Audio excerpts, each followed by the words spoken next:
Bonjour les amateurs de livres, bienvenue sur la chaîne Voix Livre. N'oubliez pas de vous abonner pour voir plus de vidéos. Aujourd'hui, on plonge dans un livre vraiment particulier, Les Thanatonautes de Bernard Werber. Accrochez-vous parce que là, on part pour un voyage assez unique, un roman qui mélange science-fiction, thriller philosophique et même une quête spirituelle. L'objectif? Explorer et carrément cartographier le territoire ultime, celui de la mort. Oui, c'est une aventure pour le moins audacieuse. On suit deux personnages principaux, Michael Pinson, le narrateur, qui est anesthésiste, plutôt terre-à-terre, on va dire, et puis son ami d'enfance, Raoul Razorback. Alors lui, c'est un esprit brillant, un peu fou, excentrique, et complètement obsédé par la mort. Et leur projet un peu fou va les entraîner, et nous avec, vers des découvertes qui pourraient tout changer, mais qui sont aussi terriblement dangereuses. Oui, le livre nous place dans un futur très proche.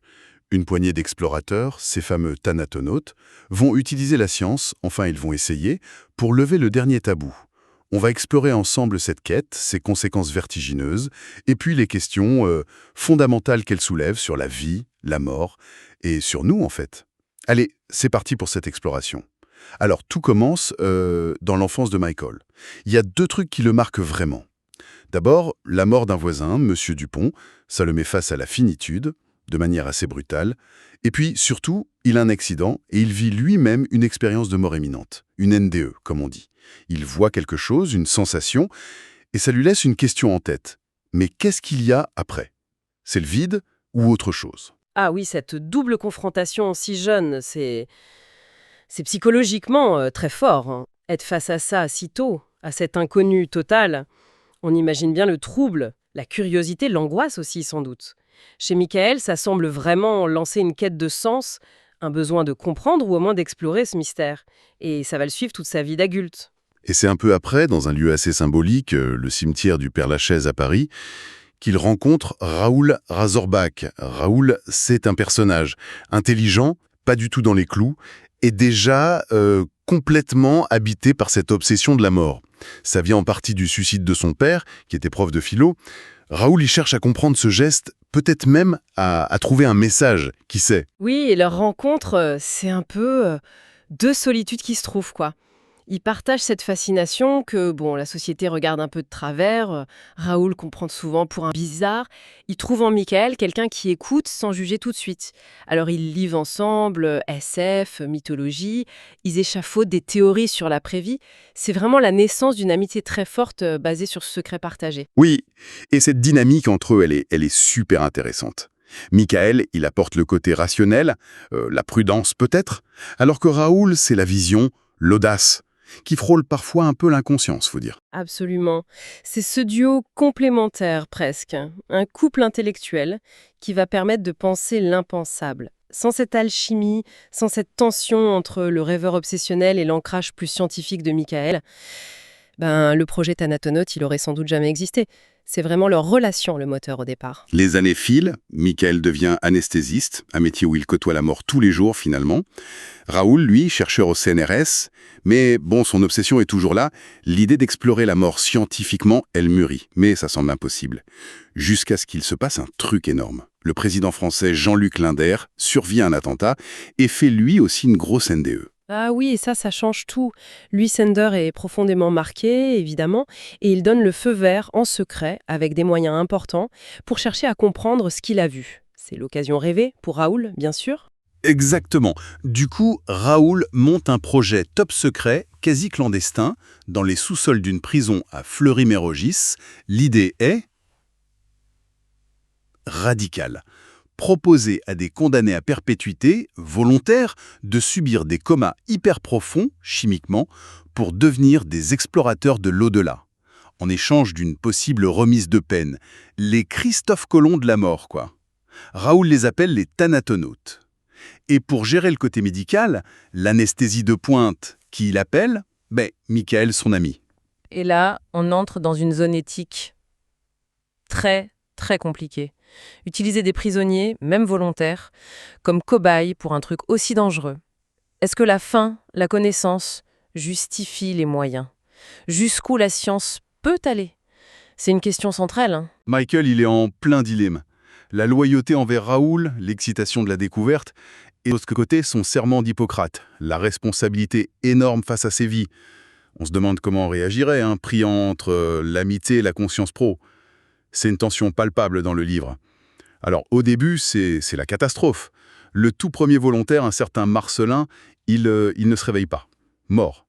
D'autres suivent. Ou alors ils reviennent du coma complètement fous, ils hurlent, voient des démons. L'équipe est sous le choc. Oui, là, le réel revient en pleine face. Le mort, la vraie, brutale, définitive, ce n'est plus juste une idée, c'est un risque bien concret. On sent le poids de la culpabilité sur Michael. Comment continuer après ça? Tel est anéanti, il veut tout lâcher. Mais Raoul, lui, non. Il s'accroche. Son obsession le pousse, il faut qu'il comprenne pourquoi ça rate. Il est comme possédé. Il y a aussi Amandine Ballus, l'infirmière. Elle voit les volontaires comme des héros, des martyrs pour la science. Sa foi, elle tranche avec le doute de Michael et la détermination presque froide de Raoul. C'est très révélateur, en fait, cette dynamique. Les différentes réactions face à l'échec, face à la transgression. Raoul, c'est le savant fou prêt à tout, presque. Michael, la conscience morale tourmentée. Et Amandine qui y met une dimension quasi mystique. Le livre explore bien ça. Et puis, enfin, le déclic. Ça vient d'un détenu, Félix Kerboz. Il est différent, lui. Moins intello, plus les pieds sur terre, quoi. Peut-être moins sujet aux angoisses métaphysiques qui ont fait dérailler les autres. Et Félix, il réussit l'impensable. Il part, et il revient. Il décrit ce qu'il a vu. Un tunnel noir, une lumière super forte au bout, et une sorte de cône bleu-blanc qui aspire. La première description de l'au-delà. Ah, le premier témoignage. C'est le moment Eureka, c'est clair. Même si la description de Félix est très simple, presque brute. Putain, le truc! L'équipe est euphorique, mais on sent déjà le danger, la banalisation. Cette première image, si simple, ouvre la voie, mais risque de tout aplatir. Le succès est fulgurant, médiatisé à fond, surtout après une démo publique super risquée au Palais des Congrès à Paris. Le monde entier découvre les Thanatonautes. L'exploration du continent des morts s'est officiellement lancée. À partir de là, les explorations s'enchaînent, deviennent plus systématiques. Grâce au voyage de Félix, puis d'autres, une sorte de carte de l'au-delà commence à se dessiner.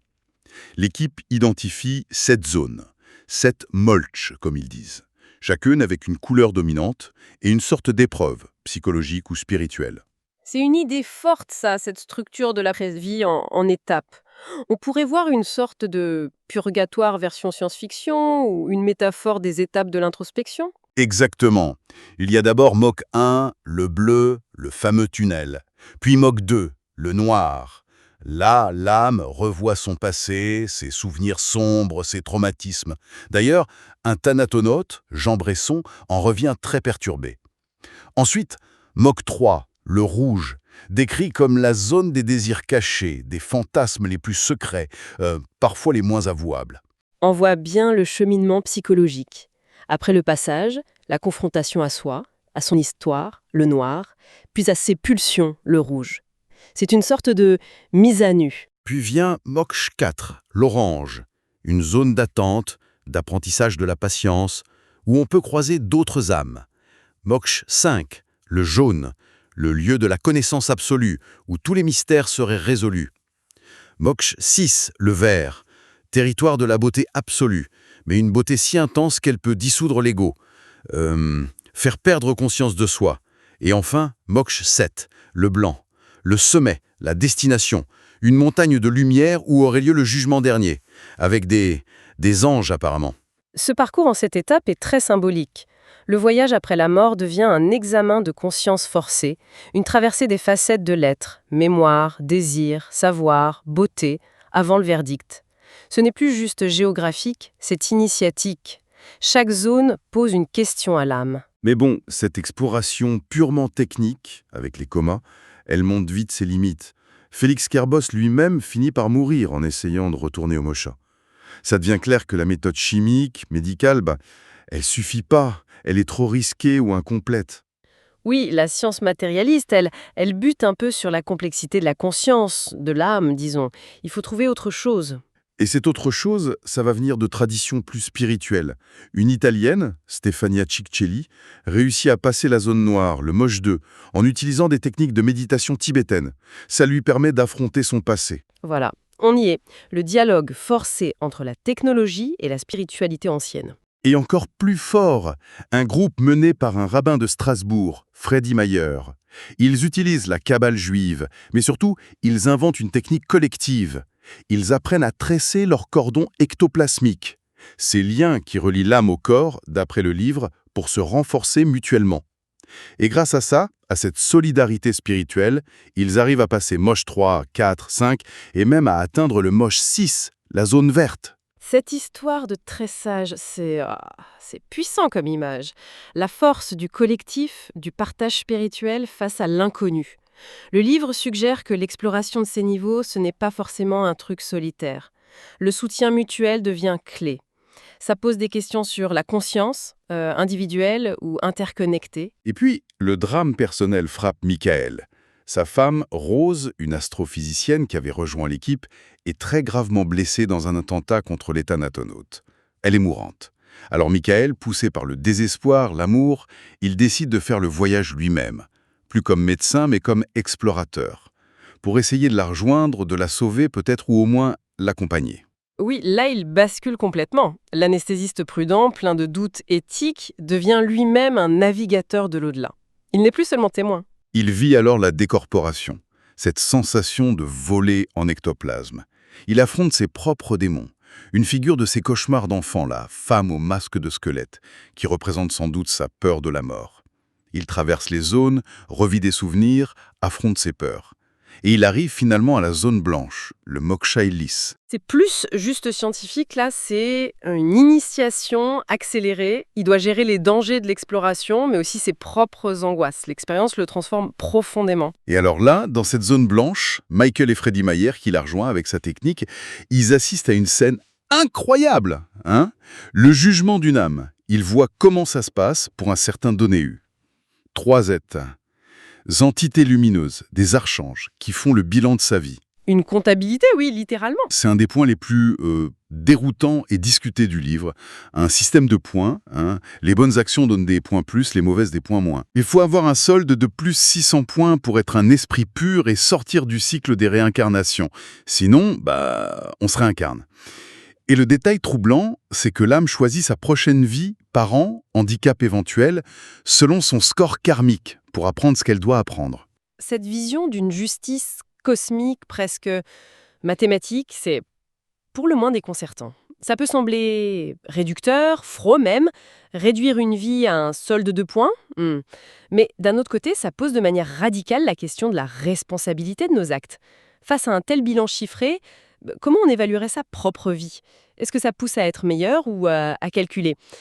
Le livre laisse ça ouvert. Cette révélation sur le jugement et la réincarnation par points, ça se répand sur Terre comme une traînée de poudre. Et les conséquences sont massives et paradoxales. Pendant ce temps, Raoul apprend aussi une vérité perso douloureuse. Son père s'est bien suicidé, oui, mais pour une banale histoire d'adultère. Rien à voir avec les grandes questions philosophiques. Un choc pour lui.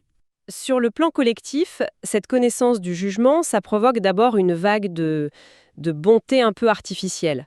Les gens font des bonnes actions, mais de façon calculée, pour améliorer leur score pour la prochaine vie. La générosité devient intéressée, quoi. C'est peut-être l'explosion des suicides. Des gens qui estiment que leur vie actuelle est ratée, avec un mauvais score, décident d'y mettre fin pour recommencer plus vite, en espérant un meilleur tirage à la loterie de la réincarnation. La mort perd son caractère tragique, unique. Ça devient une formalité administrative, une option pour améliorer son bilan. Et c'est là tout le danger que le livre explore. Le dévoilement total du mystère a des effets dévastateurs sur le sens de la vie ici et maintenant. Si tout est connu, calculable, où est la place du libre arbitre, de l'engagement gratuit, du mystère qui fait aussi le sel de l'existence? La vérité absolue peut devenir un fardeau. Face à cette dérive, cette banalisation morbide, il y a une résistance qui s'organise. Stefania Cichelli, l'italienne de la méditation, prend la tête d'un mouvement radical. Elle pense que la peur de la mort, le mystère, c'est nécessaire à l'équilibre humain. Ses partisans attaquent les thanatodromes, ces centres d'exploration, pour essayer de restaurer l'interdit, la crainte. C'est une sorte de ludisme spirituel. Faut-il détruire la connaissance pour se sauver soi-même? Question éthique complexe. Raoul, lui, meurt dans une de ces attaques. Et au moment de son jugement, fidèle à lui-même, il fait un choix de réincarnation, Surprenant. Fatigué de l'agitation humaine, de ses obsessions, il demande à être réincarné en arbre, pour trouver la paix dans l'immobilité. Et le roman se termine sur une note un peu douce amère. Michael est revenu sur Terre, Rose a survécu, ils ont eu un fils, Freddy Jr. Mais, ironie du sort, l'enfant ne semble pas être la réincarnation du rabbin Freddy Mayer. Michael reste là, dans un monde qui connaît le secret de l'après-vie, mais qui n'en est pas forcément devenu meilleur. Peut-être même l'inverse. Oui, ils contemplent l'héritage de leur découverte. Une connaissance immense a été acquise, c'est sûr. Le voile est levé. Mais à quel prix? Le monde a perdu son innocence, une part de son humanité peut-être. La peur a été remplacée par le calcul, le sacré par la banalité. Les thanatonautes, ça nous laisse vraiment au bord d'une question vertigineuse. En voulant à tout plus savoir ce qu'il y a après la mort, est-ce qu'on n'a pas perdu quelque chose d'essentiel sur le sens de la vie, justement?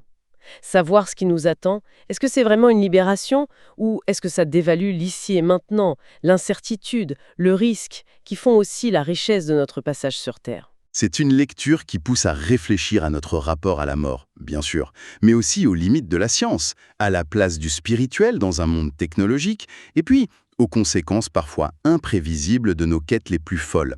Au fond, qu'est-ce qui est le plus important? Avoir la carte détaillée de la destination ou savoir apprécier l'intensité et les mystères du voyage tant qu'il dure? Voilà une question à méditer. Et voilà qui conclut notre exploration des Thanatonautes de Bernard Werber. Merci de nous avoir suivis sur Voix Livre. À très bientôt pour une nouvelle aventure littéraire.